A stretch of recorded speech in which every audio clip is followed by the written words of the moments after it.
Welcome back in Fake No More to develop radical authenticity. Now we are seeing the root cause of perfectionism and the heavy mask of being flawless. So, from experience, it can come from having narcissistic or borderline or malignant family. Every little flaws that are apparent, they are attacked, and as a result, you want to be flawless, not to be attacked. That's a defense mechanism. There we're going to see some other parts of this motion of perfectionism, but from my part it comes from aggression, satanic aggression, which is just taking whatever dirt there is on you to then exploit it and make it and weaponize it against you. And I guess that it might be your case. You don't want your flaws to be weaponized against you because then it hurts. So you fear flaws, the mechanism that you fear flaws for whatever reason. As a result, you create a perfect image. So fear flaws, then you create a perfect image. Then you receive praise for the image, and this intensifies in return your fear of flaws because then you lose the reward, which is to receive praise, social acceptance, validation that the flaws are actually a bad thing for you and that you need to be perfect, to be spotless, to be everything, outstanding, everything to be praised for.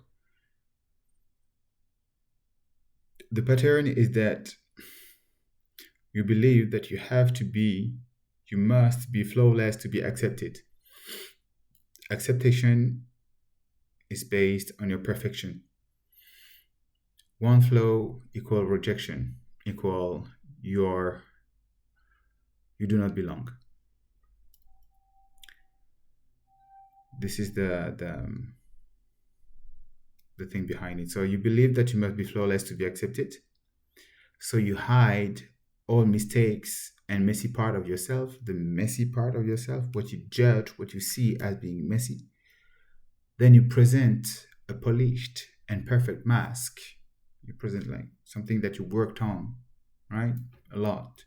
Perfectionism. You work on absolutely everything, which is what I do too. Yet you see with the videos that I've had to let go of that perfectionism just to remain in the action, in the doing. And in the end of the day, you can see that you can accept me with flaws, right? So why would you think that other people would not accept you for your flaws as well?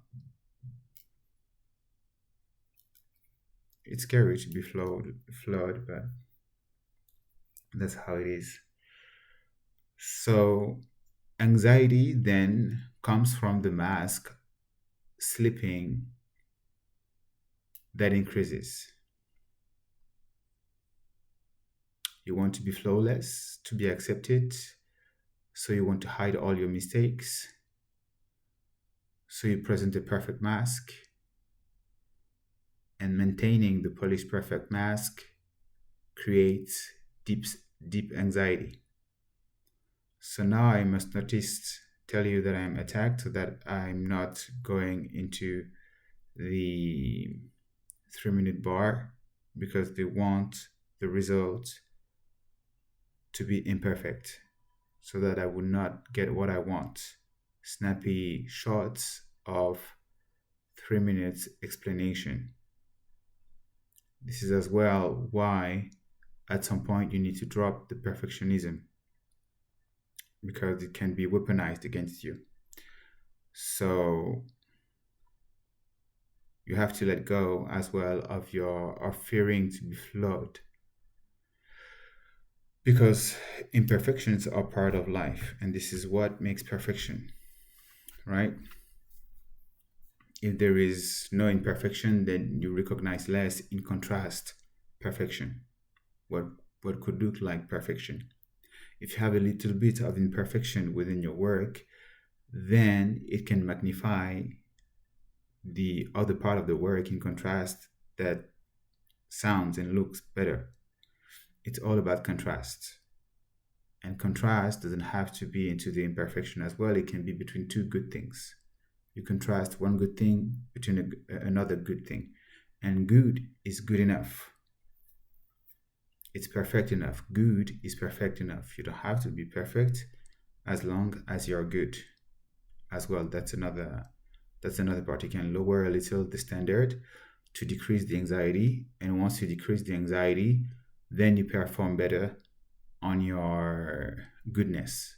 So it makes it even more perfect. It increases your level of excellence because there is a part of your cognition that is not related to the stress of controlling your mask. All this part of the brain is dedicated to actually mastering the task and the things that you are currently doing instead of having this image of perfection. So holding the image of perfection in your mind, elaborating on the image of perfection to then be chasing that image of perfection that is not what's happening currently. You detach yourself as well to some extent to what could be, to what is. While when you are focused on what is, then you can improve directly what is and make it better than good or better than what, than intending on maintaining the mask. Does that make sense? It's like there is less cognitive loads. And if you feel the need to maintain a mask of perfection, it might mean that you perceive danger in your environment, in your close environment. So social danger in your house, or maybe it could be your lover overly critical of you, it could be a family member overly critical of you, or it could be your boss. All the things can be triggering and forcing you to develop an image of perfection so that you wouldn't be attacked on any type of imperfection that would be visible. And I think this is especially true at work, where the point of being at work is not to be authentic. It's to embody the function, right? It's like for me, it's a bit of a strange thing, because I have been kept away from the corporate world to some extent. So a part of this experience of the corporate world is escaping somehow my understanding. But I guess, and I feel, and I see that there is a professional image that can be maintained and be nurtured and linked to the notion of perfection, of mask of perfection, not like detaching the imperfection from you so that you would prove being competent.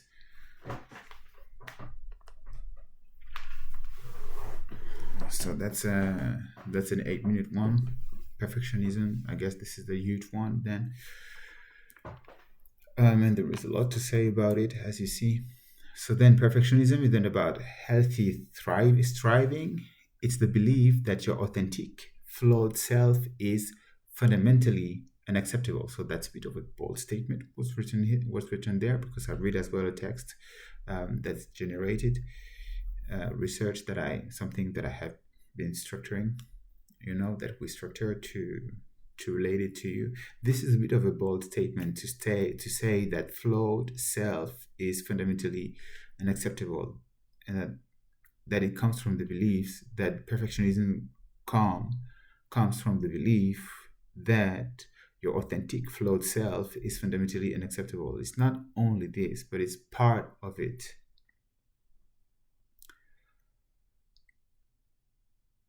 But yeah, there is, perhaps not fundamentally, but you feel at least that this is something that could get you into trouble.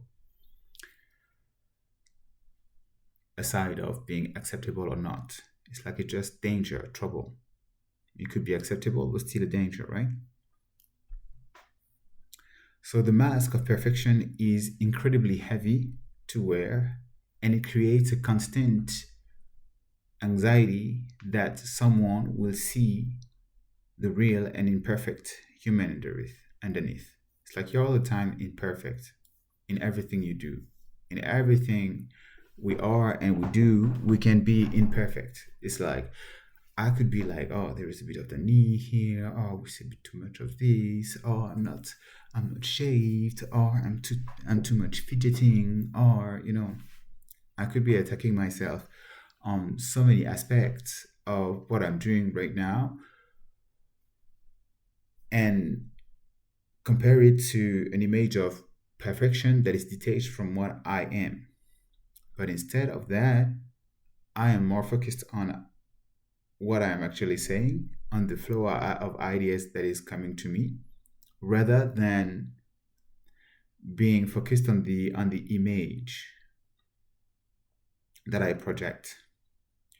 And in turn, because I am more focused on what I'm saying, it creates an energy that is closer to perfection than the image of what I think perfection would be.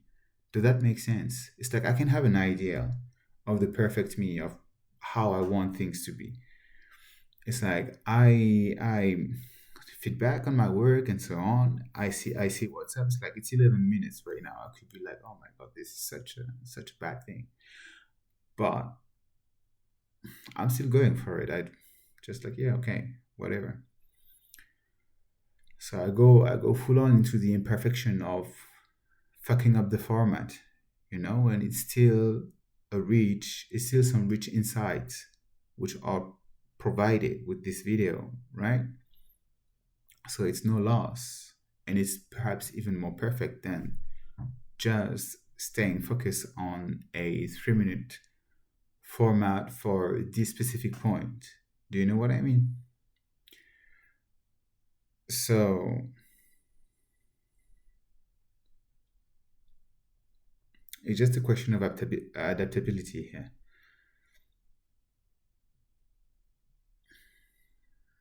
So yeah, this is flawed. This is flawed. What I'm offering you right now, this is imperfect. This is not perfection. This is not what it was supposed to be. It was supposed to be a 3 minute video, and so the content is therefore flawed right now. I'm not shaved. It's not the perfect background. I didn't check the lighting to have like the best image of my face, whatever. It's like it just what's happening right now. Perhaps I'm too fidgeting and blah. I don't know.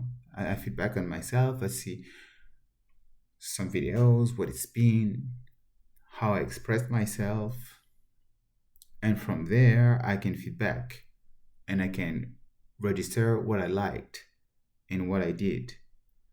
And from that learning, I can then improve the motion instinctively of what's going on. It's a bit different as well for me because, the mind control, the overly engineering everything. Yet it's how I work. And now I don't feel that I am 100% conscious of everything that I'm saying, because there is a part of my brain again here that feels like there is a veil and that I am running on automatic somehow. So I can't. I have to trust. I have to trust. I have to trust my environment. I have to trust that this is the best things happening that could be happening right now to me. Whatever. It's shit. It's imperfect, and I'm still making the best out of it. I'm still rolling with it, and I'm being radically authentic about it.